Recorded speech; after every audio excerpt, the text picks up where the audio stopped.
Hello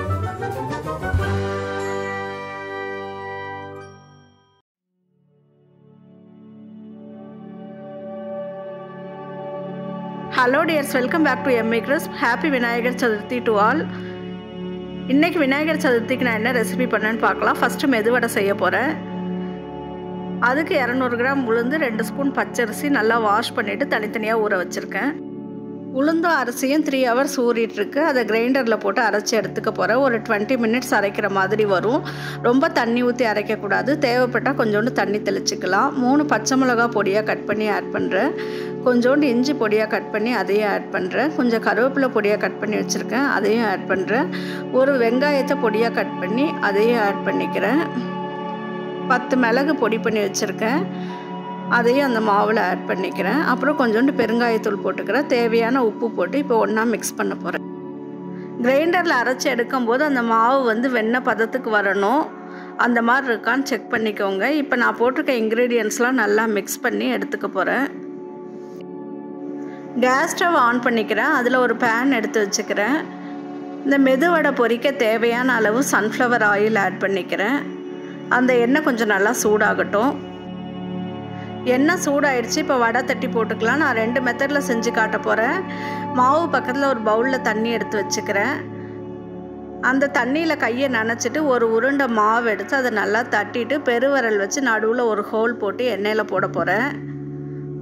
இந்த மாதிரி கையிலே தட்டியும் போடலாம். இது பிகினர்ஸ்க்கு கொஞ்சம் கஷ்டமாக இருக்கும் செய்கிறதுக்கு. செகண்ட் மெத்தட் பார்த்திங்கன்னா, ஒரு வாழை இலையோ இல்லைனா பால் கவரோ இல்லைனா ஒரு பாலித்தீன் கவர், அப்படி இல்லைனா அலுமினியம் ஃபாயில் எடுத்து அதில் ஒரு உருண்டையை வச்சு தட்டிட்டு ஒரு ஹோல் போட்டு எண்ணெயில் போடலாம். இது ரொம்ப ஈஸியாக இருக்கும், ஷேப்பும் நல்லாயிருக்கும். இதை லோ ஃப்ளேமில் வச்சு தான் ஃப்ரை பண்ண போகிறேன். நல்லா திருப்பி திருப்பி விட்டு எல்லா பக்கமும் வேகிற மாதிரி நல்லா பொன்னிறமாகிற வரைக்கும் ஃப்ரை பண்ணி எடுத்துக்கலாம்.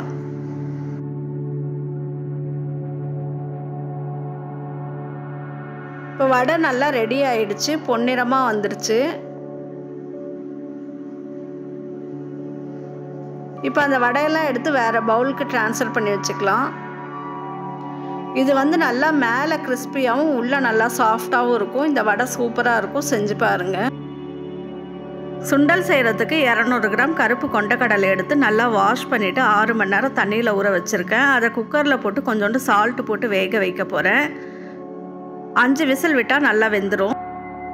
கேஸ் ஸ்டவ் ஆன் பண்ணிக்கிறேன். அதில் ஒரு அகலமான பேன் எடுத்து வச்சுக்கிறேன். தாளிக்க கொஞ்சோண்டு சன்ஃப்ளவர் ஆயில் ஆட் பண்ணிக்கிறேன். அதில் கொஞ்சோண்டு கடுகு போட போகிறேன். கடுகு நல்லா வெடித்ததுக்கப்புறம் கொஞ்சோண்டு உளுந்தும் கடலைப்பருப்பும் போட போகிறேன்.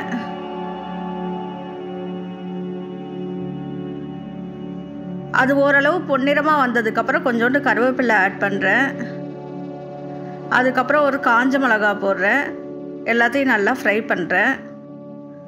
தாளிக்கப்பட்ட இன்க்ரீடியன்ட்ஸ்லாம் நல்லா ஃப்ரை ஆகிடுச்சு. இப்போ அதில் சுண்டல் எடுத்து போட்டுக்கிறேன். கொஞ்சோண்டு பெருங்காயத்தூள் போட்டுக்கிறேன். தேவையான அளவு தேங்காய் ஆட் பண்ணிக்கிறேன்.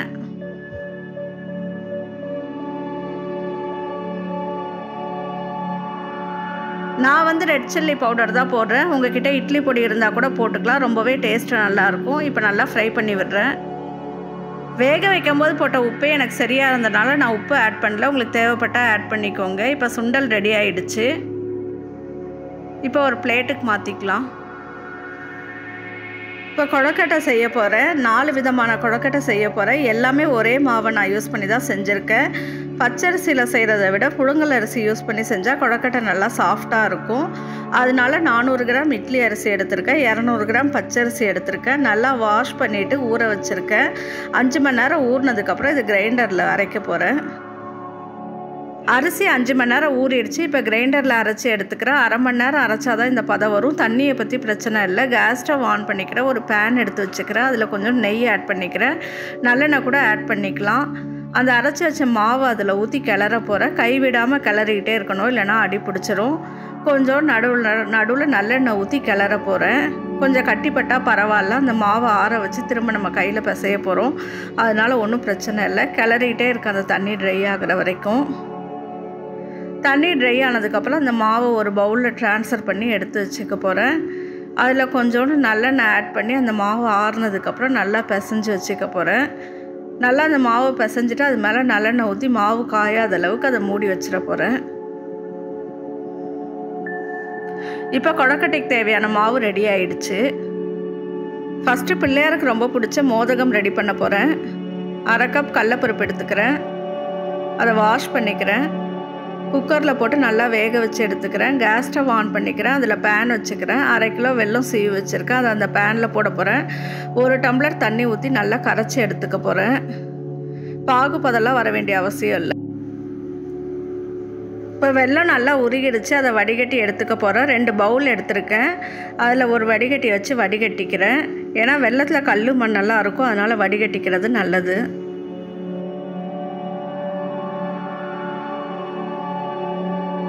கேஸ் ஸ்டவ் ஆன் பண்ணிக்கிறேன். அதில் பேன் எடுத்து வச்சுக்கிறேன். நான் வடிகட்டி எடுத்து வச்ச வெள்ளை தண்ணியை 1 பவுலில் இருக்க தண்ணி அதில் ஆட் பண்ணுறேன். நான் வேக வச்சு எடுத்து வச்ச கடலைப்பருப்பு அதில் ஆட் பண்ணுறேன். முன்னாடியே மசிச்சும் போடலாம். ஆனால் அந்த வெள்ளை தண்ணியிலே போட்டு அந்த கடலைப்பருப்பு மசிக்கும் போது ரொம்பவே டேஸ்ட்டு நல்லாயிருக்கும். இது மாதிரி செஞ்சு பாருங்கள். அதுக்கு மேஷர் எடுத்து நல்லா அந்த கடலைப்பருப்பை மசிச்சு விடுறேன்.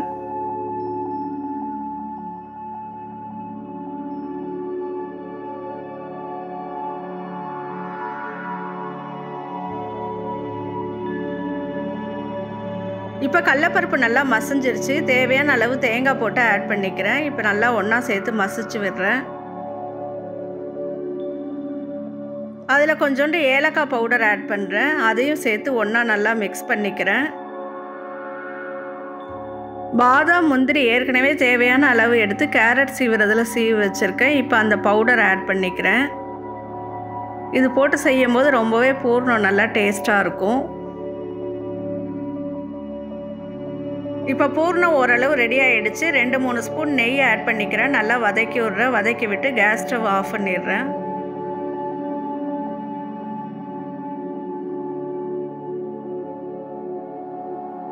ஒரு பிளேட் எடுத்து வச்சு அந்த ரெடியான பூரணத்தை ட்ரான்ஸ்ஃபர் பண்ணிக்க போகிறேன். அதில் இந்த பிளேட்டில் மாற்றி இப்போ அந்த பூரணம் நல்லா ஆற விட போகிறேன். இப்போ பூர்ணம் நல்லா ஆறிடுச்சு. அதை உருண்டையாக பிடிச்சி வச்சுக்கிறேன். எத்தனை கொழுக்கட்டை செய்ய போகிறோமோ அத்தனை உருண்டைகள் ரெடி பண்ணிக்கிறேன். ஃபஸ்ட்டு ரெடி பண்ணி வச்ச அரிசி மாவில் ஒரு உருண்டை எடுத்து அதை உள்ளங்கையில் வச்சு பெருவிரல் வச்சு நல்லா ப்ரெஸ் பண்ணி கிண்ணம் மாதிரி பண்ணிக்கிறேன். அது நடுவில் ஒரு பூரணத்தை வச்சு நல்லா க்ளோஸ் பண்ணி மூடி கொழுக்கட்டை ரெடி பண்ண போகிறேன். எங்கேயுமே வெடிப்பு இல்லாமல் ரெடி பண்ணணும். வெடிப்பு இருந்துச்சுன்னா வேகும்போது பூரணம் வெளியில் வந்துடும். கேஸ் ஸ்டவ் ஆன் பண்ணிட்டேன். இட்லி கொப்பரையில் கொஞ்சோண்டு தண்ணி எடுத்து நல்லா தண்ணியை கொதிக்க வச்சுக்க போகிறேன். தண்ணி கொதிச்சிருச்சு. முன்னாடியே இட்லி பிளேட்டில் எண்ணெய் தடவி வச்சுருக்கேன். அதில் இந்த கொழுக்கட்டையை அடுக்கி இட்லி கொப்பரையில் வச்சு 5 நிமிஷம் லோ ஃப்ளேமில் வேக விட போகிறேன். இப்போ ஓப்பன் பண்ணி பார்க்கலாம். கொழுக்கட்டை ரெடி ஆகிடுச்சு. இப்போ மோதகம்னு சொல்கிற பூரண கொழுக்கட்டை சூப்பராக ரெடி ஆகிடுச்சு. நீங்களும் செஞ்சு பார்த்துட்டு எப்படி இருந்துச்சுன்னு சொல்லுங்கள். இப்போ ஈஸியான மெத்தடில் பிடி கொழுக்கட்டை செஞ்சு காட்ட போகிறேன். நார்மலாக செய்கிற பிடி கொழுக்கட்டை என்ன டேஸ்ட் இருக்குமோ அதே டேஸ்ட் இது வரும். கேஸ் ஸ்டவ் ஆன் பண்ணிக்கிறேன். பேன் எடுத்து வச்சுக்கிறேன். அதில் 1 ஸ்பூன் நல்லெண்ணெய் ஆட் பண்ணிக்கிறேன். அதில் கொஞ்சோண்டு நம்ம முன்னாடி காய்ச்சி வச்ச வெள்ளை தண்ணியை ஆட் பண்ணிக்கிறேன். நான் பூரண கொழுக்கட்டைக்கு செஞ்ச பூரணத்துலேயே பிடி கொழுக்கட்டைக்கு தேவையான எல்லா இன்க்ரீடியன்ஸும் இருக்குது. அதில் சுக்கு மட்டும் இல்லை. பிடி கொழுக்கட்டைக்கு அந்த சுக்கு போட்டால் தான் அந்த டேஸ்ட் வரும். அதனால் அதில் 1/2 ஸ்பூன் சுக்கு ஆட் பண்ணிக்கிறேன். அந்த பூரணம் கொஞ்சம் எடுத்துக்கிறேன். வெள்ளை மாவு அரிசி மாவு நம்ம ரெடி பண்ணி வச்சுருந்த மாவு தேவையான அளவு எடுத்து 2ஐயும் ஒன்றா நல்லா பிசைஞ்சிக்கிறேன். ஏன்னா பேனில் போட்டு மிக்ஸ் பண்ணும்போது ஒரே மாதிரி மிக்ஸ் பண்ண முடியாது, ஈவனாக வராது. அதனால் கையில் பிசைஞ்சிட்டு அந்த பேனில் இருக்க வெள்ளை தண்ணியில் இந்த மாவை போட்டு நல்லா கிளற போகிறேன். அது ட்ரை ஆகிற வரைக்கும் கிளறி எடுத்து ஆற வைக்க போகிறேன். நான் ரெடி ஆயிடுச்சுன்னு சொன்ன பதம் இதுதான். இந்த மாதிரி பதம் வர வரைக்கும் நான் பேனில் போட்டு கிளற போகிறேன். அதுக்கப்புறம் கேஸ் ஸ்டவ் ஆஃப் பண்ணிவிட்டு ஒரு பிளேட்டில் கொட்ட போகிறேன். அது நல்லா ஆறுனதுக்கப்புறம் கொழுக்கட்டை ரெடி பண்ணணும். கையில் நல்லெண்ணெயோ நெய்யோ அப்ளை பண்ணிக்கிறேன். ஒரு உருண்டை மாவு எடுத்துக்கிறேன். அதை கொழுக்கட்டை மாதிரி பிடிச்சிக்கிறேன். அதில் விரல் நல்லா பதியணும். அப்போ தான் அந்த ஷேப் கரெக்டாக வரும். பிடி கொழுக்கட்டை ஷேப் வரும். இட்லி பிளேட்டில் எண்ணெய் தடவி வச்சுருக்கேன். அதில் கொழுக்கட்டை பிடிச்சி வைக்க போகிறேன்.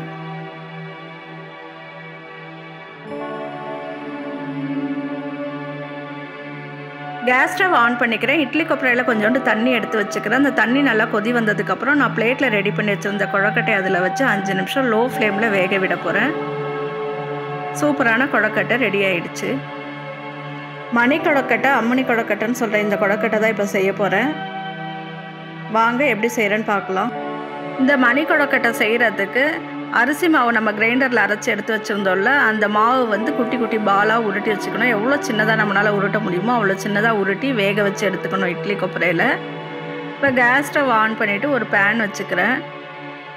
அதில் கொஞ்சோண்டு சன்ஃப்ளவர் ஆயில் ஆட் பண்ணிக்கிறேன். தாளிக்கிறதுக்கு கொஞ்சோண்டு கடுகு போட்டுக்கிறேன். அந்த கடுகு நல்லா பொரிஞ்சு வரட்டும். இப்போ கடுகு நல்லா பொரிஞ்சிருச்சு. கொஞ்சோண்டு உளுந்தும் கடலப்பருப்பு ஆட் பண்ணி கொஞ்சம் பொன்னிறமாக வறுத்துக்கிறேன். அது நல்லா பொன்னிறமாக ஆனதுக்கப்புறம் கொஞ்சோண்டு கருவேப்பிலையும் ஒரு காஞ்ச மிளகாவும் போட்டு அதையும் நல்லா கொஞ்சம் ஃப்ரை பண்ணிக்க போகிறேன். அப்புறம் கொஞ்சோண்டு பெருங்காயத்தூள் ஆட் பண்ணிக்கிறேன். தாளித்து எடுத்து வச்சுருக்க பேனில் நான் வேக வச்சு எடுத்து வச்ச மணி கொழுக்கட்டையை போட்டு லைட்டாக ஃப்ரை பண்ண போகிறேன். தேவையான அளவு தேங்காய் ஆட் பண்ணிக்கிறேன்.